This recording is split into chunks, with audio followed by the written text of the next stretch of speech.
दोस्तों, आज की कहानी है बुआ का प्यार और सपने का बलिदान।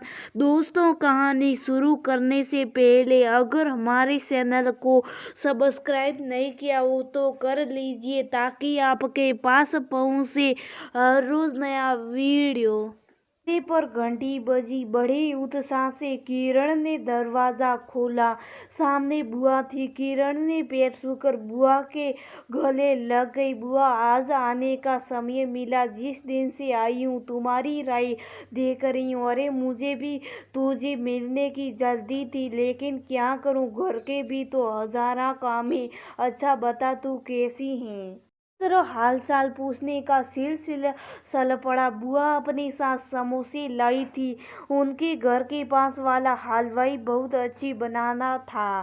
पहले जब भी आती थी तो किरण तो दो दो करके लेती थी। आज भी भैया से लड़ रही थी, मेरे दो समोसे हैं बुआ, भैया से कह दो ये मेरा न ले ले। तभी भैया ने सुटकी मारी, मोटी, ज्यादा समोसे न खा, नहीं तो पति डर जाएगा तुझे देखकर। भाई बहन की इसी तरह की नोक-झोंक चल रही थी और बुआ दोनों को देखकर मुस्कुरा रही थी।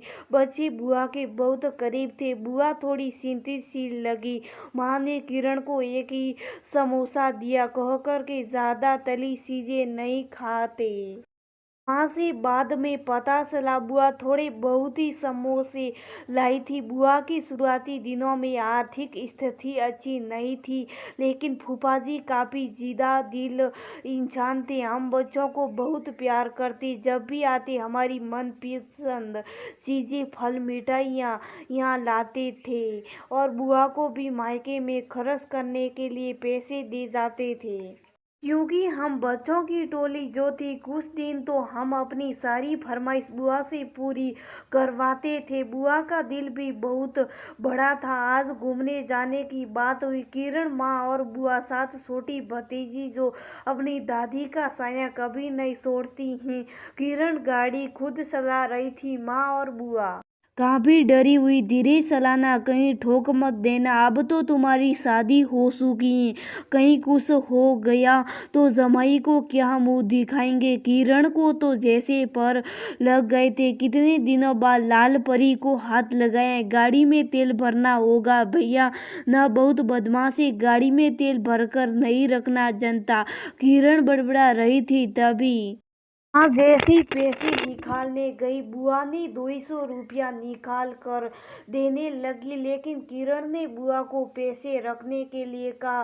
रेस्टोरेंट में खाना खाया तो माँ ने बिल दिए। किरण और बुआ को देने भी नहीं देती, फिर बच्चे को भी कुछ कुछ खरीद दे रही थी। किरण ने भी बुआ और माँ को आइस क्रीम खिलाए। किरण चूड़ियाँ देखने लगी तो बुआ ने कहा, बेटा ये चूड़ियाँ तू मेरी तरफ से ले, और बटुए से पैसे निकालने लगी तो किरण बोल पड़ी, नहीं बुआ, ये पैसे आप रखो, आपने तो बचपन में कितना कुछ दिलाया है, अब हमारी बारी है। बोलो आप और माँ कौन सी चूड़ी पहनोगी। इस तरह घूम फिर कर जब वह घर आ गए तो किरण कि माँ और बुआ अपनी गृहस्थी की बातों को लेकर बैठ गई।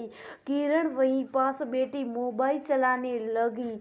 बुआ ने माँ से एक अजीब सवाल पूछा, भाभी, वीरेंद्र आपसे पैसे का हिसाब नहीं मांगा या आप भी बसे पैसे उसे नहीं लौटाई? नहीं दीदी, वीरेंद्र को पता है माँ फिजूल खर्ची नहीं करती, इसी काम में लगे होगी, फिर बाकी पैसे तो घर खर्च में लग जाते।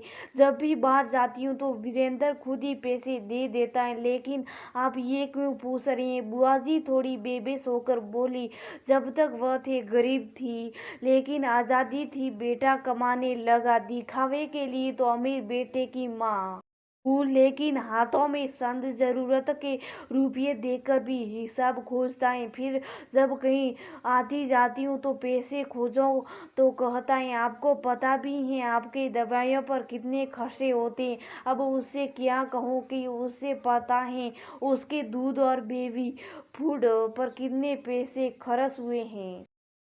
अपनी ईसा को मारकर भी उसके अब सपने पूरे करने पर कितने खर्चे हुए। बुआ ने कहते कहते रो पड़ी। किरण और उसकी माँ के भी आंखों में आंसू थे। माँ और किरण को बुआ की हालत का कुछ तो आभास पहले से ही था। फिर हर बार बुआ जी की बटुए से पैसे निकालते हुए चेहरे की उलझन सा व्यवस्था कर डालती। बटुए में पड़ा वो एक नोट। ये कैसी विडंबना है। जिस माँ ने अपना सर्वस्व देकर पाला पोसा बड़ा किया, आज उसकी बीमारी और दवाइयों की कीमत गिनवाई जाती है। एक सपन्न पुत्र के द्वारा दोस्तों बुढ़ापे में भी माँ बाप की कई छोटी मोटी जरूरतें होती हैं जिसके लिए वह बच्चों के आगे हाथ फैलाते हैं। बच्चों को लगता है इन्हें पैसे की क्या ज़रूरत है, ज़रूर फिजूल खर्च करेंगे और कहीं अपने माँ बाप के इलाज और दवाइयों में हो रहे खर्चा को गिनवाते हैं। ये काफ़ी दुखदायी होता है एक माता पिता के लिए। दोस्तों, माता पिता ने हमारे ऊपर न जाने कितने खर्चे किए हैं अपने सपनों को बलिदान देकर, ये ज़रूर याद रखिएगा।